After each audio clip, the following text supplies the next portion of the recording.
Dice así la Sagrada Escritura. Por tanto, imiten a Dios en todo lo que hagan, porque ustedes son sus hijos queridos. Vivan una vida llena de amor, siguiendo el ejemplo de Cristo. Él nos amó y se ofreció a sí mismo como sacrificio por nosotros, como aroma agradable a Dios. Que no haya ninguna inmoralidad sexual, impureza ni avaricia entre ustedes. Tales pecados no tienen lugar en el pueblo de Dios. Los cuentos obscenos, las conversaciones necias y los chistes groseros no son para ustedes. En cambio, que haya una actitud de agradecimiento a Dios. Pueden estar seguros de que ninguna persona inmoral, impura o avara heredará el reino de Cristo y de Dios. Pues el avaro es un idólatra que adora las cosas de este mundo. No se dejen engañar por los que tratan de justificar esos pecados, porque el enojo de Dios caerá sobre todos los que lo desobedecen. No participen en las cosas que hace esa gente, pues antes ustedes estaban llenos de oscuridad, pero ahora tienen la luz que proviene del Señor. Por lo tanto, vivan como gente de luz, pues esa luz que está dentro de ustedes produce solo cosas buenas, rectas y verdaderas. Averigüen bien lo que le agrada al Señor. No participen en las obras inútiles de la maldad y la oscuridad. Al contrario, sáquenlas a la luz. Es vergonzoso siquiera hablar de las cosas que la gente malvada hace en secreto. No obstante, sus malas intenciones se descubrirán cuando la luz las ilumine, porque la luz hace todo visible. Por eso se dice: despiértate tú que duermes, levántate de los muertos y Cristo te dará luz. Así que tengan cuidado de cómo viven. No vivan como necios, sino como sabios. Sáquenle el mayor provecho a cada oportunidad en estos días malos. No actúen sin pensar, más bien procuren entender lo que el Señor quiere que hagan. No se emborrachen con vino, porque eso les arruinará la vida. En cambio, sean llenos del Espíritu Santo, cantando salmos e himnos y canciones espirituales entre ustedes y haciendo música al Señor en el corazón. Y den gracias por todo a Dios, el Padre, en nombre de nuestro Señor Jesucristo. Es más, sométanse unos a otros por reverencia a Cristo. Para las esposas, eso significa: sométanse cada una a su marido, como al Señor. Porque el marido es la cabeza de su esposa, como Cristo es la cabeza de la iglesia. Él es el salvador de su cuerpo, que es la iglesia. Así como la iglesia se somete a Cristo, de igual manera la esposa debe someterse en todo a su marido. Para los maridos, eso significa: ame cada uno a su esposa, tal como Cristo amó a la iglesia.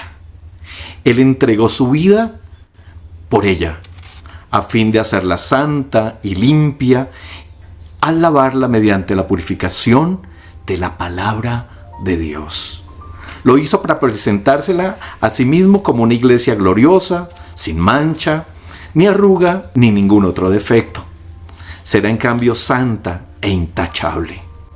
De la misma manera, el marido debe amar a su esposa como ama a su propio cuerpo, pues un hombre que ama a su esposa en realidad demuestra que se ama a sí mismo. Nadie odia su propio cuerpo, sino que lo alimenta y lo cuida, tal como Cristo lo hace por su iglesia, y nosotros somos miembros de ese cuerpo. Como dicen las Escrituras, el hombre deja a su padre y a su madre y se une a su esposa y los dos se convierten en uno solo. Eso es un gran misterio, pero ilustra la manera en que Cristo y la Iglesia son uno. Por eso les repito, cada hombre debe amar a su esposa como se ama a sí mismo y la esposa debe respetar a su marido. Que el Señor bendiga la exposición de su palabra y que su luz nos ilumine el corazón en esta mañana, no solamente para comprenderla, sino para también tener la disposición de hacerla en lo posible, en cada instante. Te lo pido, Señor, bendiciendo a tu pueblo. La luz que me habita. Existe una gran fascinación por la luz y también por la oscuridad. Tenemos que ser honestos. Ríos de tinta se han gastado para escribir sobre el tema. Horas interminables de cine, televisión, series en torno a la luz y a la oscuridad. Pero quisiera preguntarles, ¿por qué tanta fascinación? Especialmente por esa lucha entre la luz y la oscuridad, aunque tenemos que ser claros y honestos a partir del texto que hemos leído, que en el Nuevo Testamento no hay tal lucha. La luz ya venció, la luz ha dominado y la luz es la que se nos ofrece como pueblo.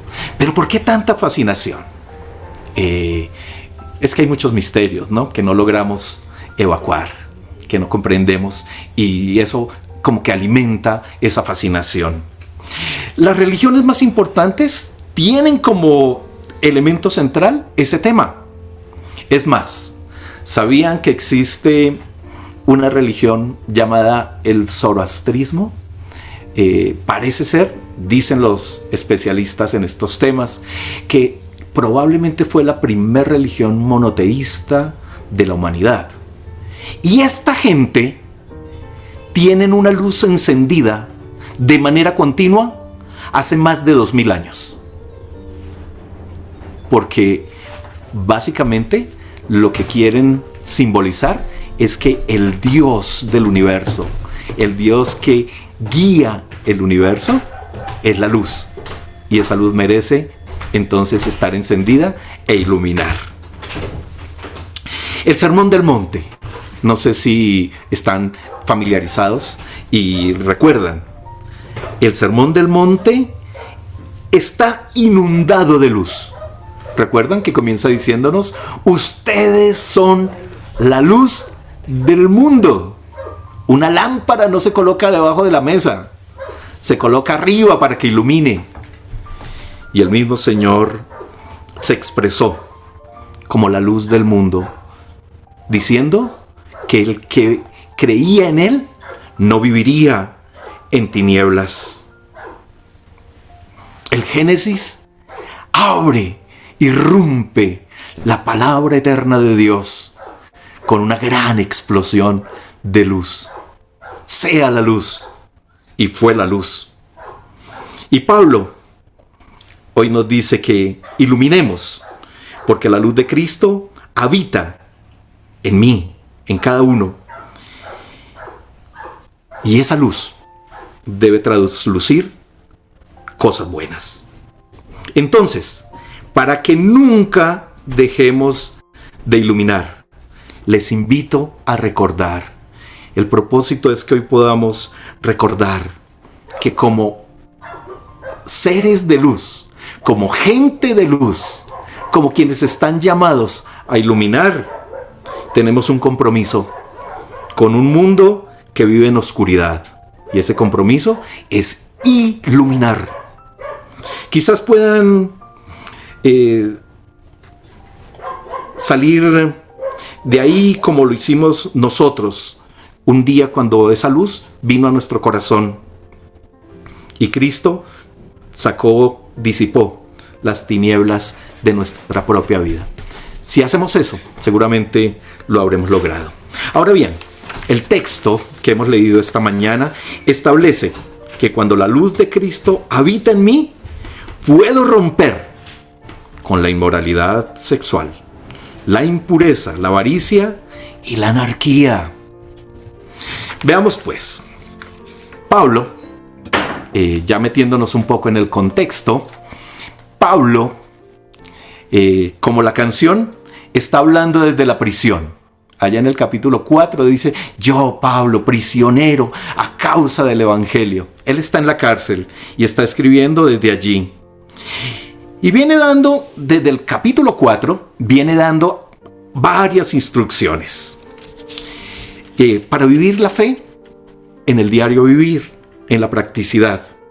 Y para que estén iluminando y para que tengan límites claros entre la luz y la oscuridad. Entonces recuerden que José Fernando nos comentó por allá cuando nos compartió el capítulo 4 que somos llamados.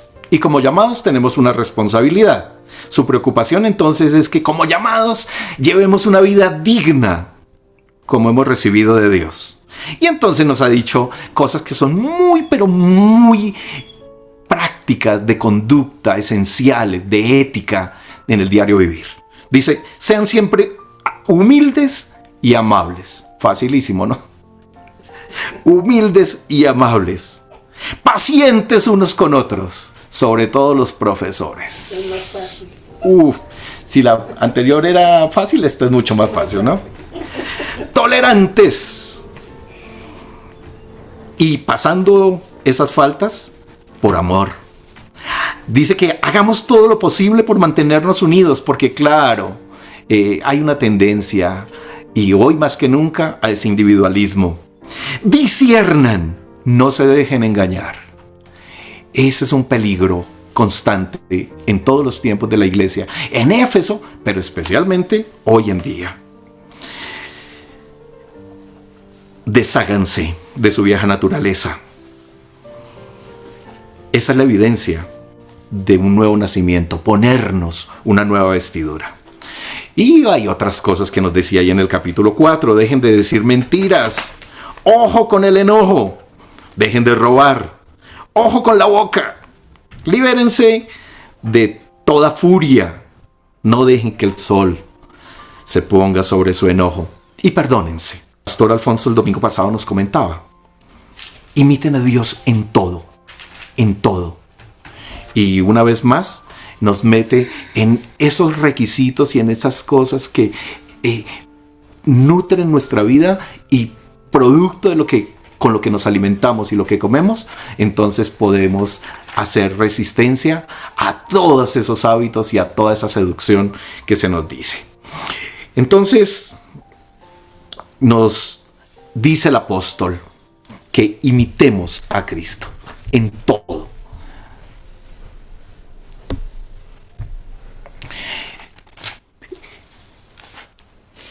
Y el apóstol entonces empieza el capítulo 5 expresando, diciendo, imiten a Dios en todo lo que hagan. Es decir, hagan las cosas como Él las hace. Es un listón muy alto, evidentemente, pero efectivo sin duda. Si usted imita al que sabe, terminará haciendo las cosas como Él las hace. Claro, no es fácil, evidentemente, hermanos. Tenemos que ser honestos que esto no es sencillo. Pero es la disciplina. Si de una vez por todas nos convencemos de hacerlo de esa forma, el día menos pensado dejaremos de estar haciendo lo que en nuestras fuerzas y en nuestra carne podríamos estar practicando y entraremos en una dimensión diferente. Y nos da dos elementos hermosos en esos primeros dos versos que nos ofrece para hacer esto realidad. Nos dice que lo hagamos con amor. Y con amor porque Cristo, quien es el testimonio viviente de que imitó a su Padre, Él lo hizo y lo hizo así en su vida y misión. Lo hizo por amor, lo hizo con amor. Su mismo sacrificio también, entonces, es el resultado de esa experiencia de amor. No no lo hacemos, o Él no lo hizo para ser mártir ni héroe, solo como un elemento de adoración, como aroma agradable a Dios. Cuando nosotros, hermanos, lo intentamos, no estoy diciendo que lo hagamos porque si no la regla rígida estará sobre nosotros, sino que lo intentamos y lo hacemos por amor, el día menos pensado estaremos haciendo las cosas que convienen. Y además estaremos siendo adoración, aroma agradable a nuestro Dios. Entonces, en las recomendaciones que el apóstol Pablo hace a la iglesia para que vivan como gente de luz, se les mete al rancho allí en Éfeso. Se les mete al mismo rancho y hasta la cocina. Pero más allá, se le mete a la misma alcoba. ¿Sí se dieron cuenta? Que no haya inmoralidad sexual entre ustedes. Hemos de saber, amados hermanos, que ese tema en el mundo grecorromano era bien pesado, pero bien pesado. Basta con leer las historias de los emperadores de este pueblo griego y nos daremos cuenta de cosas que uno jamás se hubiera imaginado. Especialmente porque les gustaba el bacanal, la orgía pública. Ahora han llegado a la iglesia. La iglesia está naciendo. Y nada raro que allí en Éfeso una mente creativa hubiera insinuado o hubiese querido introducir una experiencia de estas. ¿Saben? En Éfeso estaba el templo de prostitución sagrada más grande del Mediterráneo. 100 prostitutas diariamente en ese templo se prostituían para beneficio del templo. Eran cultos de fertilidad, era esto. Ese era el diario común en Éfeso. Y el que más tenía, como el día de hoy, y más pagaba, podía escoger la mejor prostituta. Claro. Esa era la realidad. Y esa era la inmoralidad unida al ritual, unida a su fe, unida a su creencia. Y me da la pequeña sospecha de que algo así estaba pasando o quería pasar en la iglesia naciente de Éfeso. Y Pablo interviene de inmediato. Esto no se puede trasladar a la comunidad. Esta práctica no es admitida en la vida del creyente. ¿Y saben por qué? Porque desnaturaliza el propósito de la intimidad. Dios lo estableció cuando bendijo a esa primer pareja. La intimidad, el placer y el propósito, la reproducción, están juntas. Entonces, todo lo que suene a prostitución, todo lo que suene a vender el cuerpo a ese bacanal, no tiene cabida en el pueblo de Dios. El propósito de comunión, de pasión, de sacralidad, de erotismo, todo eso forma parte de la vida y de la sexualidad en pareja. Lo otro, la lujuria, la vulgarización, el instinto carnal,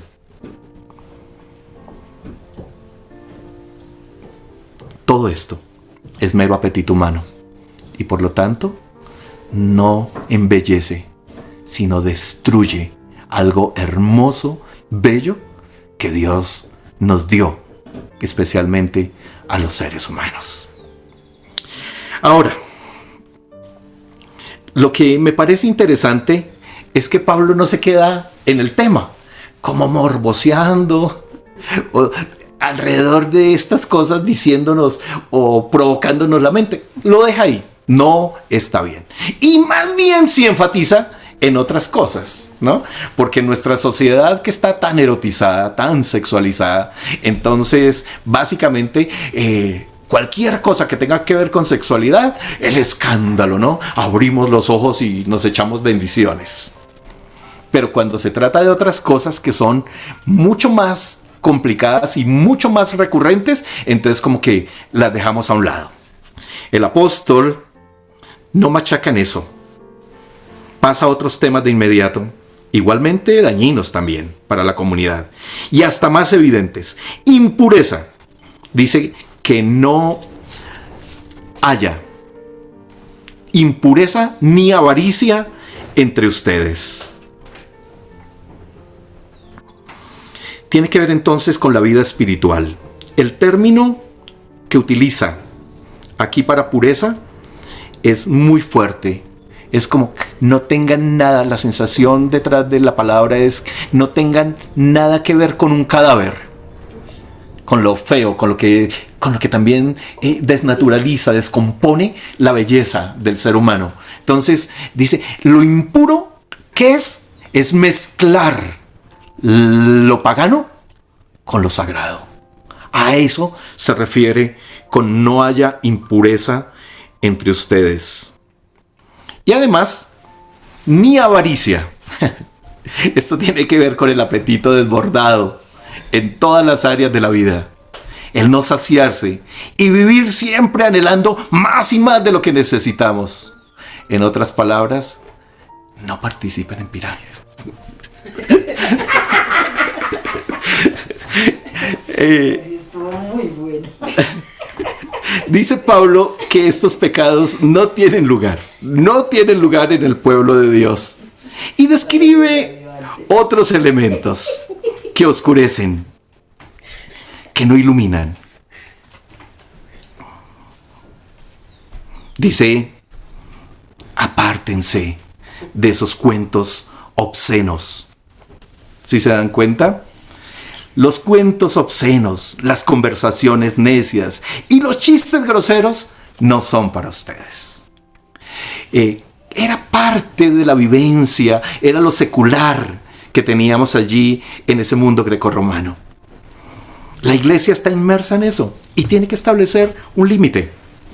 Y entonces el apóstol, con el cariño que se deja sentir, pero la autoridad también, nos dice que en esas cosas no debemos participar. Y la razón por la cual no debemos participar es porque más bien nuestra mente, mire que el apóstol siempre en este texto nos va a hacer las recomendaciones y nos va a dar una salida. Dice, más bien, en cambio, que haya una actitud de agradecimiento a Dios. Cuando usted continuamente está agradeciendo a Dios, está viviendo en comunión. Y la luz trae más luz, ilumina mucho más. De tal forma que de esa manera nosotros podemos ir abandonando esa cosmovisión de oscuridad e ir avanzando en medio de esta propuesta de luz y de vida que nos da el Señor. Entonces, cuando la mente está ocupada en lo que debe estar y se centra en lo trascendente, y aunque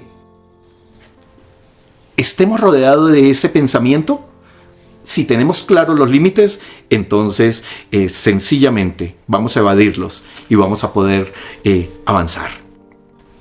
La cuestión es tan seria que le dice que quien tiene ese estilo de vida, es decir, inmoral, impuro, avaro, no tiene parte con el reino de Dios. ¿Y por qué no? No lo deja claro. Porque el avaro es idólatra. La avaricia lleva a la idolatría, a amar más ese mundo amar más lo material, el tener, que al mismo Dios. De tal manera que esa es la razón, pues evidente. Si no tiene comunión con Dios, si su Dios es lo material, es el tener, pues obviamente que no tiene parte con el reino. ¿Cuál es el peligro? Que este tipo de pensamiento es enseñado. ¿Sí se dieron cuenta? Dice entonces el verso 6. No se dejen engañar por los que tratan de justificar estos pecados. Hermanos, en Éfeso también, quien vivía de esta manera la defendía. Era su manera de vivir y decía que eso era lo correcto. Y las propuestas que tal vez traían a la iglesia las justificaban con eso. Pero ¿cuál es el problema? Todo el mundo lo hace. Es lo más normal. Y el apóstol entonces establece con autoridad y con claridad que no está bien, que no es lo normal. Y les pide a la comunidad que no participen en las cosas que hace esa gente. Y la razón es que antes había oscuridad, pero una vez ha llegado la luz tiene que seguir gobernando y tiene que seguir avanzando en cada uno de nosotros. Sería muy triste que más bien la luz se apagara y que empezáramos a oscurecer y no iluminar. Nos dice que cuando vivimos como gente de luz, cuando esa luz nos habita, dentro de ustedes solamente se producen cosas buenas, rectas y agradables. Todo esto proviene de la luz del Señor. Por lo tanto, es concluyente. Vivan como gente de luz. Y cuando esa luz nos habita, produce estas maravillas. Este es un buen checklist para todos nosotros en esta mañana. ¿Qué tanta luz hay en su corazón? ¿Qué tanta luz lo habita? Piense. Sus cosas buenas. ¿Es más lo bueno o es más lo terrible que sale de nosotros? Saben, yo esta semana estuve en Tunja en una situación médica con Astricita y pensaba mientras construía el sermón que es tan fácil que de nuestro corazón salgan cosas malas. La señora del parqueadero me estaba robando, literal. Me estaba robando, me estaba cobrando por una fracción para ella. No eran 15 minutos, como en la mayoría de parqueaderos de Bogotá y también de Tunja. Para ella, 15 minutos no era la fracción, sino que me cobraba toda la hora. Entonces, inicialmente traté de hacerla entrar en razón y no quiso entrar en razón. Y me cobró así de sencillo. Y yo le dije, está bien, no hay ningún inconveniente. Pero me dio piedra y le dije, porque cuando a uno lo roban y los ladrones, y casi que me sigo regando ahí. ¿Por qué? Pues en Bogotá uno paga 10,000 pesos por una hora y como que está tranquilo, ¿no? Sí. En Tunja no vale todo eso. Tunja vale 2,500 pesos una hora. Después yo decía, pero tan bobo. ¿Cómo es que por una estupidez 2,500 pesos? Claro, en el fondo es la justicia, es la honradez, lo que uno quiere que salga. Pero no había necesidad de que todo eso saliera de mi corazón. Entonces, cuando la luz está, un acto como estos, debería uno darle quizás un manejo diferente. Pero llega en el momento y uno no lo logra discernir, no lo logra manejar. Y gracias a Dios, que ay sí, esa luz como que, uy, un momento. No me voy a desbordar, no voy a llegar a un límite de maltratar a la persona y quitarle su dignidad, ni mucho menos, pero obviamente queda uno resentido por esas cosas. Y ¿qué es lo bueno que sale de nosotros? Piensen en su checklist, entonces, también la rectitud.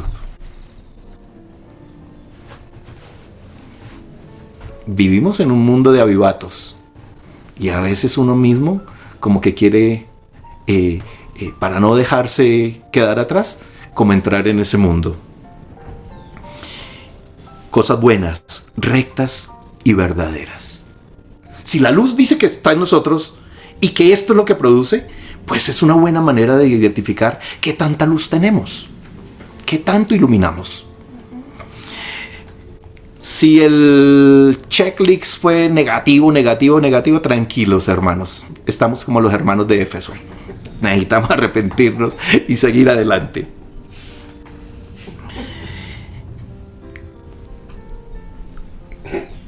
Seguramente tengamos que reconocer que luchamos, que caímos, que nos suceden otras cosas, pero la luz está.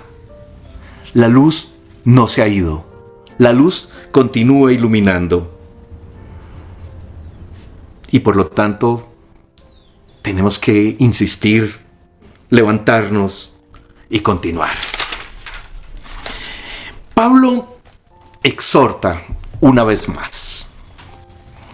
Exhorta una vez más a la comunidad. Y nos dice en el versículo 15, tengan cuidado de cómo viven. Y nos expresa, no vivan como necios, sino como sabios. Y es interesante como el verso 16 expresa, saquen el mayor provecho de cada oportunidad en estos días malos. ¿Y cuáles eran los días malos? Porque si allá habían días malos, los de hoy están peor, ¿no? Vivimos en una sociedad que nos plantea unos desafíos tremendos. Los días malos era ese pensamiento, esa ideología que vivían, en la que la iglesia se tenía que mover, tenía que aprender a vivir y tenía que salir adelante. Y para ello, entonces, más bien les va a decir, sean prudentes. Sean prudentes. Y obviamente, la prudencia tiene que ver con la manera como actúo, el recato que detengo. No doy papaya, sencillamente observo, discierno y cambio de viraje. No actúen sin pensar. Más bien procuren entender lo que quieren que Dios haga. Y ahora se metió a la alcoba y ahora se nos mete al bar. No se emborrachen con vino, porque eso les arruinará la vida. Y nos da una salida. Pero ven lo lindo, que no es para nada morboso el apóstol. No es, cuidadito con una gota de alcohol. Cuidadito. Porque si no, entonces en la vida estaríamos fregados porque celebramos con vino la Santa Cena. Ya tendríamos que, Darío, resígnese, jugo de uva todos los domingos. No se tomen una gota de alcohol. No se embriaguen. No se embriaguen. ¿Y por qué? Porque va a dañar la vida. Y es más, hermanos, una borrachera lo deja sin plata una semana probablemente. Pero cuando se le vuelve adicción, cuando se le vuelve vicio, esa es la ruina de la vida. Y miren lo bello del apóstol.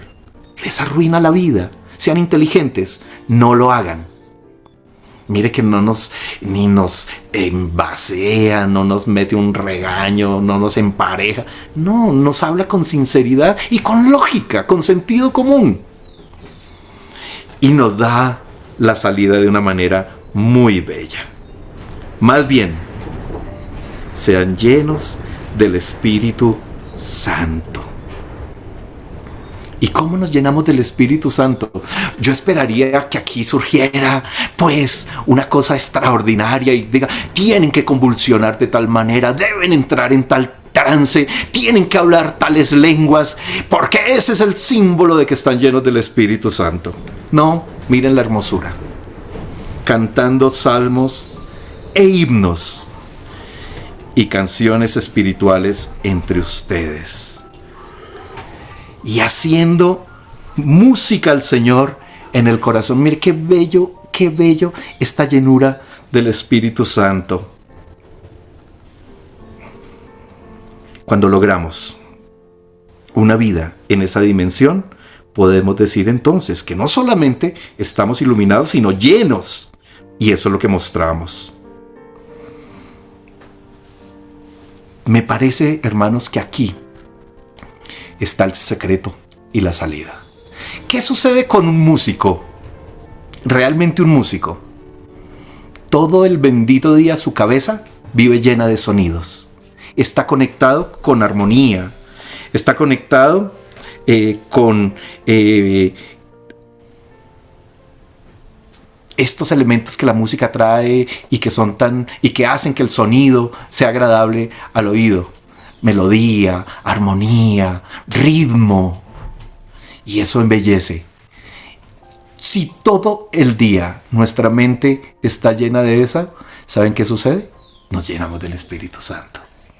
¿Ven que no es necesario una experiencia sobrenatural, por allá bien trascendente?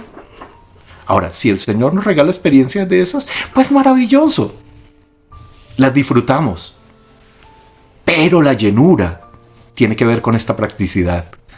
Cuando nosotros hacemos música en el corazón, ay hermanos, eso conecta, eso está conectado y ahí hay belleza y ahí hay comunión y podemos tener la presencia de Dios en todos los momentos de la vida.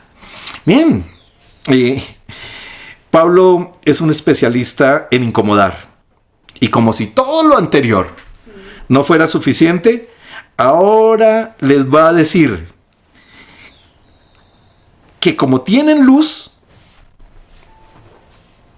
tienen que vivir en sujeción. La palabra en el castellano no es tan genial. La palabra en castellano más bien es como agarrar. Aquí la palabra en el griego es subordinación, obediencia, sometimiento, sumisión. Entonces el postulado es no a la anarquía.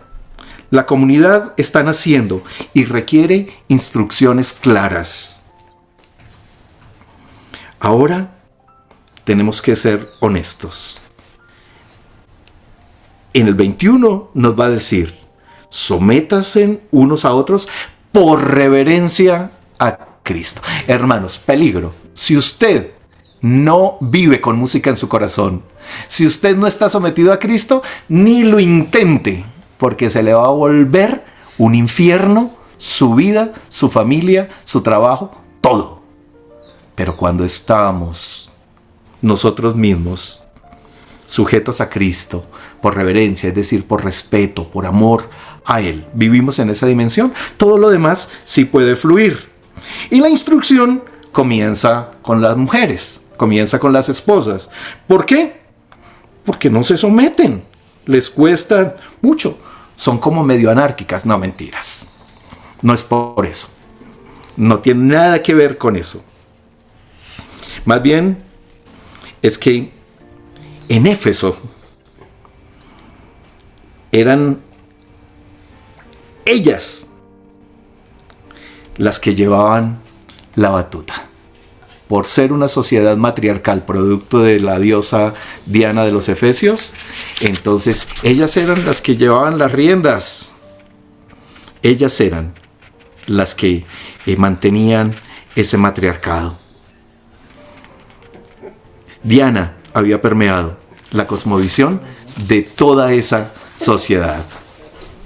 Y ahora llega el reino, se establece la iglesia, es necesario ponerle orden a la vaina. La propuesta del apóstol aquí es que nos sometamos todos. Esa es la forma de iluminar a toda esa sociedad y de transformar de fondo sus prácticas. Toda la familia vive en sujeción, cónyuges, hijos, pero también sociedad. Y aquí las formas sí son importantes. Nos dice que la mujer se somete en todo. Si el marido es cabeza, como Cristo es la cabeza de la iglesia, la cabeza entonces dirige, estabiliza, da visión, da bienestar. No es mandar simplemente o imponer o invadir. ¿Saben? La crisis que tenemos viene cuando el hombre no es cabeza o no quiere serlo. Cuando cede su rol, alguien tiene que asumir, obviamente, porque una familia acéfala se destruye. Y generalmente, entonces, le delegamos eso a las esposas y después nos quejamos. Entonces, la sujeción Una esposa que se haya amada, promovida, valorada, jamás va a tener problemas con esta área.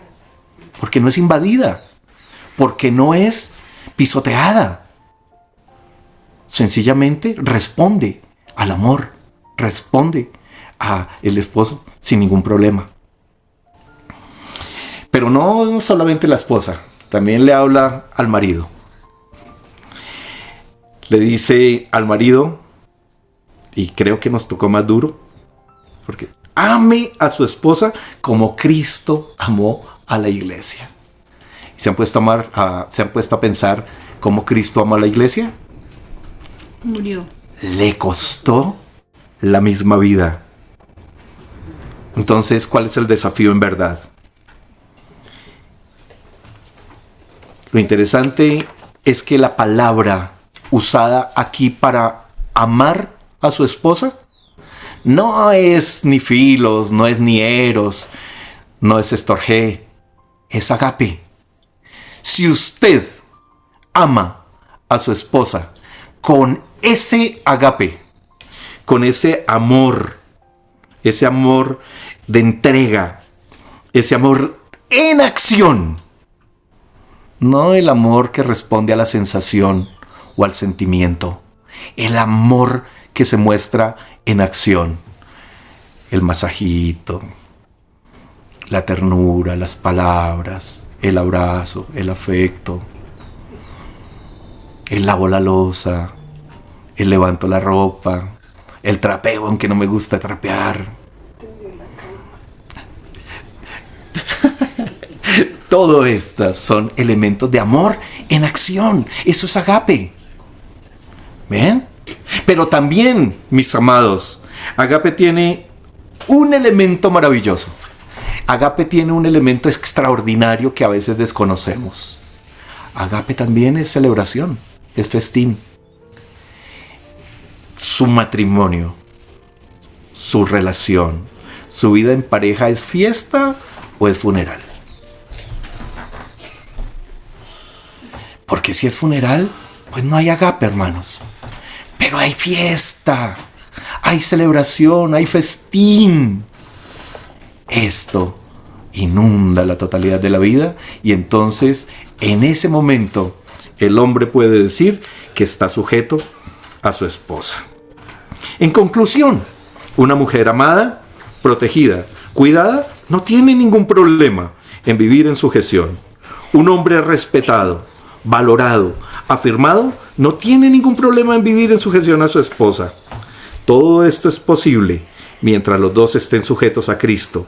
Si no es así, reinará la anarquía. Bien, amados, vamos a tratar de aplicar esto que hemos escuchado de la Sagrada Escritura la mañana de hoy. ¿Pureza o pereza? ¿Saben, hermanos? Estos días son malos. Más malos que los de la comunidad de Éfeso. Estamos más dormidos que ellos. Por lo tanto, nos cae muy bien recordar: despiértate, tú que duermes, levántate de los muertos y Cristo te dará luz.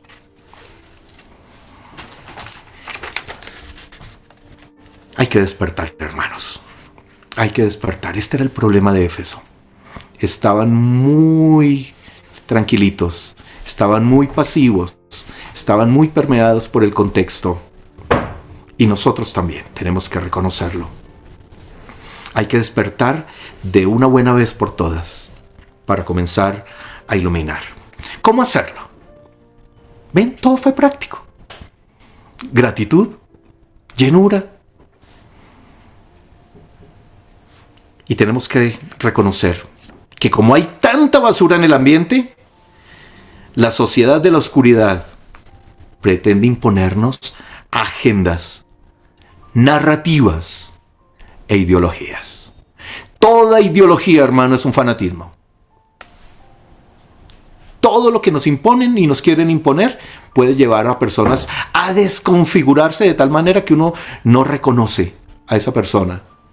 No hay cosa más aburridora que una persona que el feminismo lo lleva al extremo, o el machismo se lleva al extremo, o el patriarcalismo al extremo. Esto, mis amados hermanos, la gente de hoy también lo respalda, lo enseña y no lo impone. Y ahí es donde está nuestro desafío. ¿Qué debemos hacer para despertar y comenzar a iluminar? Hay que filtrar, discernir, decidir cómo queremos vivir. Si nos dejamos afectar por estas cosas, probablemente entonces nos alejemos del Evangelio. Y en la medida en que nos alejemos del Evangelio, la luz se disipa y tiende a apagarse. Por lo tanto, más bien, cosas buenas, cosas rectas, cosas verdaderas, más bien llenura del Espíritu, más bien gratitud todos los días en nuestro corazón. Y así nuestra mente se mantendrá llena del Señor. Bien, filtrar, discernir. Lo ideal sería manifestar una luz fuerte, no para encandelillar, sino para exponer la oscuridad. Tener una voz profética, naturalmente. Todo comienza con el reconocimiento. ¿Qué tan dormido está usted, hermano? Tan cómodo, tan permeado.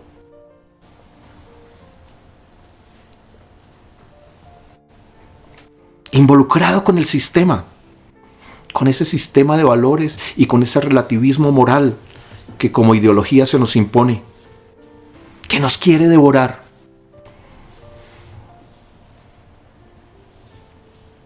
Nunca nos dijeron el peligro que las redes nos iban a generar, pero ya cada vez esto es más desbordante, especialmente en los adolescentes,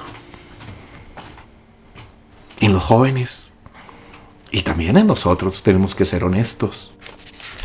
Todo comienza con el reconocimiento. Si está dormido, despierta, hermano. Solo en ese momento Cristo vendrá y le dará luz, y nos levantaremos de los muertos. Ahora, si la luz que habita en usted está tenue, al borde de la extinción, hay que avivarla. Hay que avivarla. Hay que buscar la llenura del Espíritu Santo. Hay que hacer de la vida y de nuestra relación con Dios música. Es decir, armonía, ritmo, belleza, encanto, mensaje, alegría, gozo profundo. ¿Y ven? Que no les dice, dejen de escuchar a Karol G. Pero sí, hay que darle lugar que hay que darle. Karol G no puede llenar la totalidad de su día. La música que hacemos con Dios es la que llena esa totalidad. Lo demás está ahí. Y cuando estamos llenos del Espíritu, cuando estamos llenos de Dios, ese mensaje no te permea, no te hace daño, no te destruye. Pero hay que estar. Si estamos llenos de eso, pues eso va a terminar seduciéndonos y sometiéndonos y dándonos ese sistema de valores. Entonces, amados hermanos, chao pereza. Vamos concluyendo en esta mañana. 4 cositas así bien rápido. Entonces, ¿cómo debemos vivir? Imitando a Dios. Imitando a Dios. Viviendo vidas llenas de amor.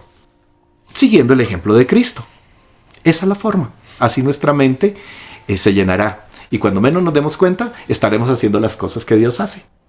¿Y se imaginan una comunidad, una sociedad que viva de esa manera? Sería algo bello, sería algo extraordinario. Creo que también, hermanos, cerrando los oídos y abriendo los ojos, porque nos están bombardeando todo el tiempo. No podemos ceder ni un ápice de terreno, porque eso que cedemos puede terminar destruyéndonos. Entonces, ojos bien abiertos, oídos cerrados a algunas cosas de estas narrativas y de estas ideologías. ¿Qué más podemos concluir? Vivan como gente de luz. Y cuando vivimos como gente de luz, entonces el checklist que hicimos lo debemos tener en cuenta cada día y cada hora de nuestra vida. Y por último, sujetos a Cristo. Si estamos sujetos a Cristo, nos podemos sujetar a lo que sea. Y así la comunidad va a tener salud, va a estar bien y emocionalmente y espiritualmente podremos iluminar sin problema. Termino diciendo, amados hermanos, quien está iluminado, cuida su luz para iluminar mucho más. Quien duerme debe despertar para que Cristo le dé luz. Quien tiene luz tenue se debe de llenar del Espíritu para volver a iluminar. Cierre sus ojos y oremos.